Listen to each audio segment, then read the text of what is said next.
So good morning guys. तो चलिए start करते हैं आज के यानी कि 3 जुलाई के इंपॉर्टेंट करंट अफेयर्स को। तो इस प्रश्न में आपसे पूछ रहे हैं कि जुलाई 2023 में प्रधानमंत्री नरेंद्र मोदी ने किस राज्य से राष्ट्रीय सिकल सेल एनीमिया उन्मूलन मिशन को शुरू किया? तो आंसर होगा मध्य प्रदेश। तो अभी 1 जुलाई 2023 को प्रधानमंत्री नरेंद्र मोदी ने मध्य प्रदेश के शहडोल जिले में राष्ट्रीय सिकल सेल एनीमिया उन्मूलन मिशन को शुरू किया है और धीरे धीरे इस मिशन को बाकी 17 राज्यों के 278 जिलों में लागू किया जाएगा। और इस मिशन का लक्ष्य क्या है? 2047 तक सिकल सेल एनीमिया को खत्म करना। आपको याद हो तो इससे संबंधित एक डे आप लोगों ने पढ़ा होगा, सिकल सेल एनीमिया जागरूकता दिवस, यानी कि sickle cell anaemia awareness day. वो कब होता है वो भी याद रखना, 19 जून को। और दूसरा प्रश्न आपने देख लिया कि इसको खत्म करने का हमारा लक्ष्य है 2047 का। ये भी एक प्रश्न बन सकता है अलग से।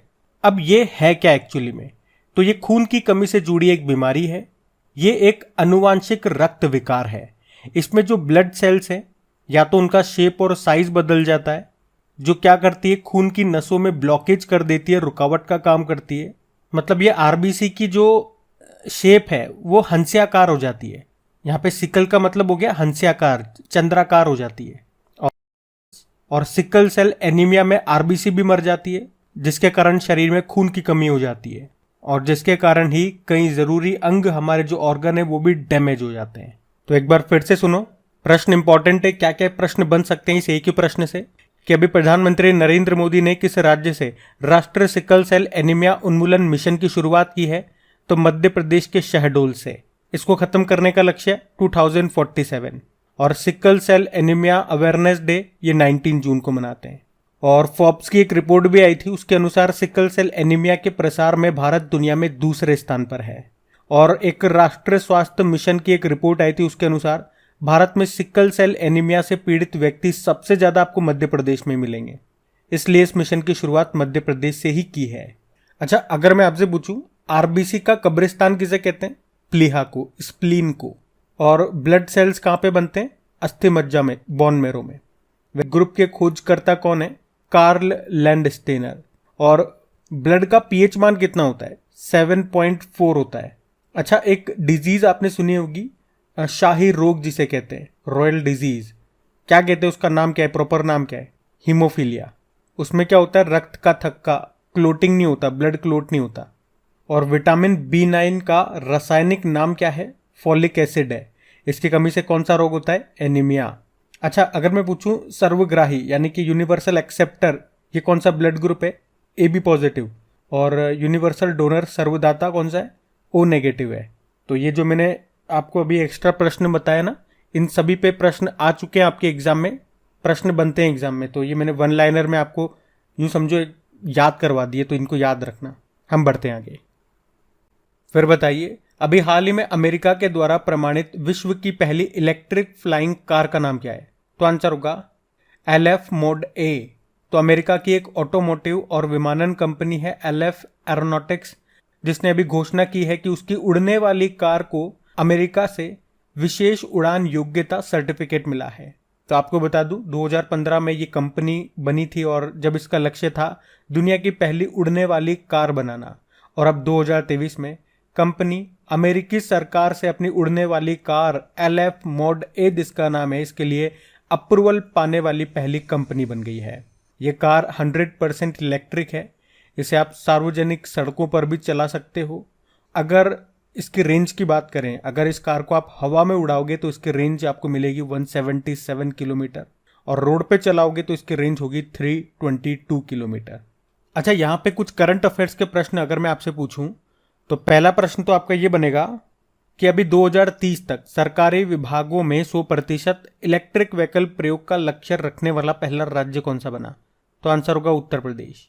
और भारत की पहली सौर ऊर्जा संचालित पर्यटक नाव का नाम क्या है? सूर्यांशु। इसे केरल में लॉन्च किया गया था। और भारत का पहला इलेक्ट्रिक तीर्थ यात्रा गलियारा ये किस राज्य में बनाया गया? उत्तराखंड में। और दुनिया का सबसे ऊंचाई पर इलेक्ट्रिक व्हीकल चार्जिंग स्टेशन कहाँ पे खुला? हिमाचल प्रदेश के काजा में। और भारत का सबसे बड़ा इलेक्ट्रिक व्हीकल चार्जिंग स्टेशन पूछेंगे तो वो खुला है गुरुग्राम में। अच्छा, यूं बताओ भारत की पहली इलेक्ट्रिक व्हीकल सिटी ये कौन सी है? केवड़िया, गुजरात। और इलेक्ट्रिक व्हीकल को प्रमोट करने के लिए एक योजना है केंद्र सरकार की, कौन सी? फेम योजना, जो कब आई थी या कब शुरू हुई थी? 2015 में। तो ध्यान रखना ये पॉइंट्स भी बढ़ते हैं आगे। चलिए फिर बताइए, अभी हाल ही में भारत की पहली पुलिस ड्रोन यूनिट ये किस शहर में लॉन्च की गई? तो आंसर होगा चेन्नई में। तो ग्रेटर चेन्नई सिटी पुलिस ने विशाल क्षेत्रों में हवाई निगरानी और आपराधिक गतिविधियों का तेजी से पता लगाने के लिए पुलिस ड्रोन यूनिट लॉन्च किया है और यह परियोजना देश में अपनी तरह की पहली परियोजना है। इस ड्रोन पुलिस यूनिट में 3 श्रेणियों के तहत टोटल 9 ड्रोन हैं, जिनके रेंज 5 से लेकर 10 किलोमीटर तक के हैं। अच्छा, चेन्नई से याद आएगा 2022 में पहली बार भारत में इंटरनेशनल चेस ओलंपियाड का आयोजन हुआ था चेन्नई में, जिसका शुभंकर थम्बी था और वो 44वां एडिशन था, 44वां संस्करण था। अभी IPL 2023 ये किसने जीता? चेन्नई सुपर किंग ने 5वीं बार जीता है, मुंबई इंडियंस की बराबरी कर ली, हराया था अभी गुजरात टाइटंस को। बाकी चमड़ा अनुसंधान केंद्र आपको चेन्नई में मिलेगा और भारत का पहला निजी रॉकेट इंजन कारखाना कहाँ पे खुला? चेन्नई में। अभी 2023 में स्क्वैश वर्ल्ड कप का आयोजन ये भी चेन्नई में हुआ था और इस साल तारकश मिलिट्री एक्सरसाइज ये भी हुआ चेन्नई में। अच्छा, ड्रोन से आपको ये याद आएगा कि भारत की पहली ड्रोन फॉरेंसिक लैब कहाँ पे स्थापित की गई? आंसर होगा केरल में। और मध्य प्रदेश के ग्वालियर में प्रदेश के पहले ड्रोन मेले का आयोजन किया गया था। देश का पहला ड्रोन स्कूल भी खुला है ग्वालियर मध्य प्रदेश में ही। और नागरिक हवाई क्षेत्र में ड्रोन को अनुमति देने वाला पहला देश इजराइल है। और किस देश ने ड्रोन के आयात इंपोर्ट पर प्रतिबंध लगाया था? भारत ने। अच्छा, स्वास्थ्य सेवा में ड्रोन लॉन्च करने वाला पहला भारतीय राज्य उत्तराखंड है। और मेडिसिन फ्रॉम स्काई प्रोजेक्ट, इसको किस राज्य में शुरू किया गया था? तेलंगाना में। ड्रोन नीति को मंजूरी देने वाला भी पहला राज्य बना था हिमाचल प्रदेश। अच्छा, महेंद्र सिंह धोनी ये किस ड्रोन कंपनी है, ड्रोन स्टार्टअप है, उसके ब्रांड एम्बेसडर बने थे? तो आंसर होगा गरुड़ एरोस्पेस। तो ध्यान रखना ये पॉइंट्स भी बढ़ते आगे। चलिए फिर बताइए, हाल ही में कौन सा देश सुपरमार्केट में पतली प्लास्टिक थैलियों पर प्रतिबंध लगाने वाला दुनिया का पहला देश बन गया है? तो आंसर होगा न्यूजीलैंड।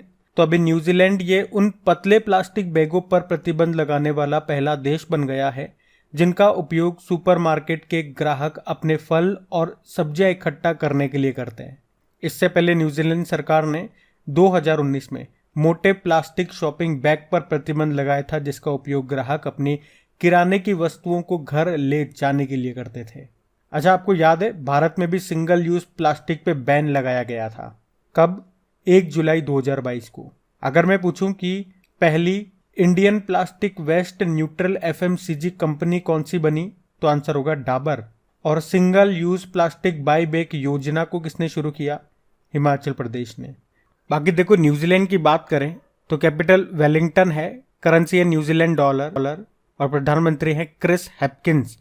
किन की जगह आई है? जेसिंडा अर्डन की जगह। और आपको याद है धूम्रपान पर प्रतिबंध लगाने के लिए दुनिया का पहला तंबाकू कानून पारित किया था न्यूजीलैंड ने। महिलाओं को वोटिंग का अधिकार देने वाला पहला देश ये न्यूजीलैंड ही है।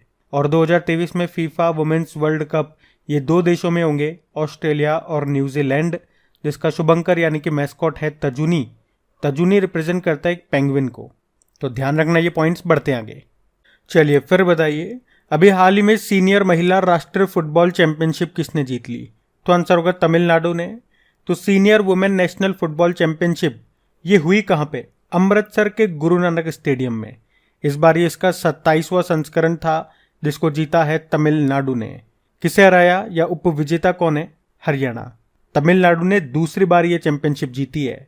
वैसे आपको बता दूं, सबसे ज्यादा बार मणिपुर विजेता रहा है। मणिपुर ने इस चैंपियनशिप को जीता है 21 बार। और इस चैंपियनशिप का आयोजन किया ऑल इंडिया फुटबॉल फेडरेशन ने, जिसकी स्थापना होती है 1937 में। नई दिल्ली में मुख्यालय है और सबसे इंपॉर्टेंट तो रहेगा अध्यक्ष का नाम। नए बने थे कुछ समय पहले ही, नाम है कल्याण चौबे। और फुटबॉल से संबंधित कई बार मैं आपको रिवाइज करा चुका हूँ। तो आज हम एक काम करते हैं, तमिलनाडु के बारे में जान लेते हैं। ये रहा मैप में तमिलनाडु। देखो, कैपिटल इसकी चेन्नई हो गई। मुख्यमंत्री कौन है? MK स्टालिन है और इनकी आत्मकथा है उंगलिल ओरुवन। गवर्नर है RN रवि। और देखो, एक सत्यमंगलम टाइगर रिजर्व आपने काफी सुना होगा, इसको TX2 अवार्ड मिला था। ये आपको यहीं पे मिलेगा। तमिलनाडु का क्लासिकल डांस है भरतनाट्यम। यहाँ पे आपको 2 न्यूक्लियर पावर प्लांट मिलेंगे। कुडनकुलम न्यूक्लियर पावर प्लांट और कलपक्कम न्यूक्लियर पावर प्लांट। आपको बता दूं, तमिल शास्त्रीय भाषा का दर्जा पाने वाली पहली भारतीय भाषा है, यह भी पॉइंट याद रखना। तमिलनाडु में ही जल्लीकट्टू त्योहार मनाया जाता है। अभी आरटीआई जवाबदेही में सबसे खराब प्रदर्शन करने वाला राज्य तमिलनाडु ही था और भारत का सबसे बड़ा स्काई वॉक पुल का उद्घाटन भी तमिलनाडु में हुआ। और तमिलनाडु के समुद्री तट को क्या कहते हैं? कोरोमंडल तट। और केरल के मालाबार तट कहते हैं। और पहली बार सीवीड यानी कि समुद्री शैवाल पार्क बनेगा तमिलनाडु में। इसी तरह से स्लेंडर लॉरिस के लिए भारत का पहला अभ्यारण्य ये तमिलनाडु में स्थापित किया जाएगा। आप जानते हो देश का पहला डुगोंग संरक्षण रिजर्व ये तमिलनाडु में बनेगा। अच्छा, तमिलनाडु के एक टेबल टेनिस प्लेयर हैं, नाम है अचंता शरत कमल। अभी आप जानते हो मेजर ध्यानचंद खेल रत्न पुरस्कार मिला था उन्हें 2022 का। और भारत का पहला नेशनल फूड सिक्योरिटी म्यूजियम राष्ट्रीय सुरक्षा संग्रहालय, राष्ट्रीय खाद्य सुरक्षा संग्रहालय ये कहाँ पे स्थापित हुआ? तंजावुर में ही। तंजावुर में ही वृद्धेश्वर मंदिर भी आपको मिलेगा, तो ध्यान रखना। ये पॉइंट्स बढ़ते हैं आगे। चलिए फिर बताइए, अभी हाल ही में चर्चा में रही जगन्ना अम्मा वोडी योजना का संबंध किस राज्य से है? तो आंसर होगा आंध्र प्रदेश। तो यहाँ पे बात हो रही है जगन्ना अम्मा वोडी योजना की, यह आंध्र प्रदेश की योजना है। चर्चा में क्यों है? क्योंकि अभी इसके चौथे चरण की शुरुआत की गई है। इसका पहला चरण शुरू हुआ था 2019 में। क्या है ये योजना? तो जो माताएं अपने बच्चों को स्कूल भेजती है, तो जो भी स्कूल के खर्चे होते हैं जैसे कि स्कूल की फीस, उसकी किताबें, यूनिफॉर्म वगैरह, तो उन माताओं पे इन सब का खर्चा न पड़े उसके लिए सरकार इस योजना के अंतर्गत ऐसी माताओं को हर साल 15,000 रुपये आर्थिक सहायता देगी। लेकिन ध्यान रखना, उस बच्चे की स्कूल में 75% अटेंडेंस होनी चाहिए, तभी उनकी माताओं को ये 15,000 रुपये मिलेंगे। अच्छा, आंध्र प्रदेश के मुख्यमंत्री का नाम क्या है? जगन मोहन रेड्डी। तो कोई भी योजना हो अगर उसकी शुरुआत जगन्ना से हो रही है तो आप समझ जाओ उसका आंसर आंध्र प्रदेश होगा। तो ये कुछ चीज़ें हैं जो आप डायरेक्ट याद रख सकते हो, चाहे आपने पढ़ी हो या ना पढ़ी हो। जैसे कि मैंने आपको बताया, कोई भी योजना अगर मो से शुरू होती है, मो परिवार योजना, मो बस योजना, मो से शुरू हो रही है तो उसका संबंध किससे है? उड़ीसा से है। अब जैसे यहाँ पे जगन, इनका नाम है जगन मोहन रेड्डी, तो जगन से जगन्ना, जगन्ना से अगर कोई भी योजना शुरू हो रही है तो आंध्र प्रदेश की है। जैसे कि इसी की तरह और भी कई योजनाएं हैं, जैसे कि मैं आपको याद दिलाऊं तो जगन्ना अम्मा वोडी योजना तो ये हमने पढ़ लिया। एक जगन्ना चेदोड़ू योजना आपने सुना था। जगन्ना वस्थी दिवेना योजना हो गया। जगन्ना विद्या दिवेना योजना हो गया। एक जगन्ना विद्या कनुका योजना हो गया। तो देखो सारी शुरुआत हो रही है ना जगन्ना से, तो ये यहीं की है। अब बात आंध्र प्रदेश की है, तो ये रहा मैप में आंध्र प्रदेश। तो यहाँ की कैपिटल क्या कर दी गई है? फाइनली विशाखापत्तनम कर दी गई। मुख्यमंत्री जगन मोहन रेड्डी हो गए। गवर्नर नए बन गए हैं, एस अब्दुल नजीर उनका नाम है। आप जानते हो भाषा के आधार पर गठित होने वाला पहला राज्य आंध्र प्रदेश ही है। यहाँ की भाषा है तेलुगु। और तेलुगु से एक प्रश्न एग्जाम में आया था कि भारत की किस भाषा को इटालियन ऑफ द ईस्ट कहा जाता है? तो आंसर होगा तेलुगु। तेलुगु ये भारत की 6 क्लासिकल लैंग्वेजेस में से एक है। आप बताओ 6 क्लासिकल लैंग्वेजेस कौन कौन सी है? ये मेरा होमवर्क प्रश्न है आपके लिए। और आंध्र प्रदेश का क्लासिकल डांस ये है कुचिपुड़ी। और अभी एक रिपोर्ट आई थी, उसके अनुसार आंध्र प्रदेश के मुख्यमंत्री सबसे अमीर मुख्यमंत्री बताए गए थे। अभी राज्य ऊर्जा दक्षता सूचकांक 2022 में टॉप पर रहा था आंध्र प्रदेश। तो ध्यान रखना, ये पॉइंट्स बढ़ते आगे। फिर बताइए, भारत की पहली हाइड्रोजन से चलने वाली ट्रेन ये किस राज्य में शुरू की जाएगी? तो आंसर होगा हरियाणा। तो भारत की पहली हाइड्रोजन से चलने वाली ट्रेन ये हरियाणा में शुरू की जाएगी। ये ट्रेन जींद सोनीपत मार्ग पर चलाई जाएगी। आपको बताएं, हाइड्रोजन से चलने वाली रेलगाड़ियां शून्य कार्बन उत्सर्जन करती है। इसमें केवल जलवाष्प वाटर वेपर ही एकमात्र बाई प्रोडक्ट होता है। मैं आपसे अगर पूछूं कि भारत का पहला ग्रीन हाइड्रोजन प्लांट कहाँ पे स्थापित किया गया? असम में। और आप जानते हो हाइड्रोजन संचालित ट्रेन शुरू करने वाला एशिया का पहला और दुनिया का दूसरा देश कौन सा बना था? चाइना बना था, जबकि दुनिया का पहला देश है जर्मनी।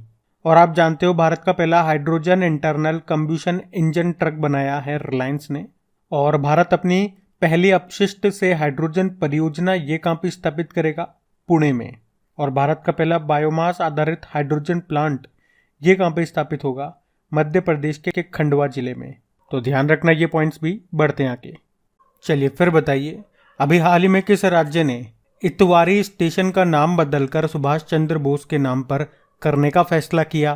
तो आंसर होगा महाराष्ट्र ने।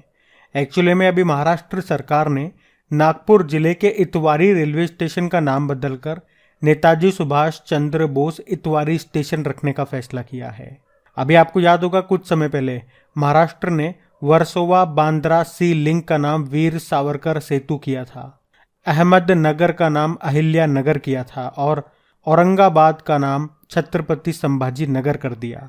और अभी मुंबई के चर्च गेट रेलवे स्टेशन का नाम आरबीआई के पहले भारतीय गवर्नर सीडी देशमुख के नाम पे किया गया। मुगल गार्डन का नाम अमृत उद्यान कर दिया गया और अभी राजपथ का नाम कर्तव्य पथ कर दिया गया। चंडीगढ़ एयरपोर्ट का नाम भगत सिंह जी के नाम पे कर दिया गया।